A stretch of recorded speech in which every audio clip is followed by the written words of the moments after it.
In 1927, H.P. Lovecraft wrote one of his most unsettling stories, The Color Out of Space. The story begins when a meteorite crashes into the farmland of the Gardner family in rural Massachusetts. At first, it seems like nothing more than a strange rock, but scientists quickly notice something impossible inside it. The meteor contains a color that does not exist in the natural spectrum, something the human eye can see but cannot quite describe. Then again, try describing green, or any color for that matter, without pointing at something of that color. Anyway, soon after, the land around the Gardner farm begins to change.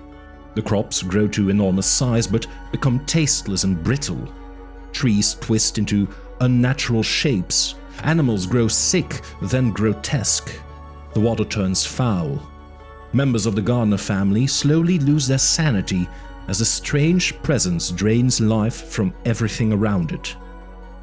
The color itself turns out to be an alien force, something that feeds on vitality and spreads through soil, water, and living tissue.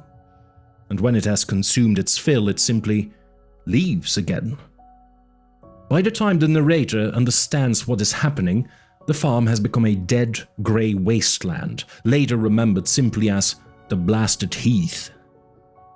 The horror of the story lies in how incomprehensible the entity is. It is not malicious, it does not hate humanity, it simply exists, feeding and spreading through the galaxy in ways no earthly life ever could. The influence of The Color Out of Space has been enormous. Its idea of a corrupting cosmic presence echoes through modern horror, including the Color of Madness expansion for Darkest Dungeon, where a meteor crash brings a similar alien corruption to the game's world. The story also inspired the 2019 film Color Out of Space, starring Nicolas Cage, which brings Lovecraft's strange, indescribable color to the screen in spectacularly grotesque fashion. Nearly a century later, the story remains one of Lovecraft's purest examples of cosmic horror. And that's remarkable, considering how simple the idea is. There are no ancient gods rising from the sea, no cults chanting in forgotten temples. After all, it's just a color out of space.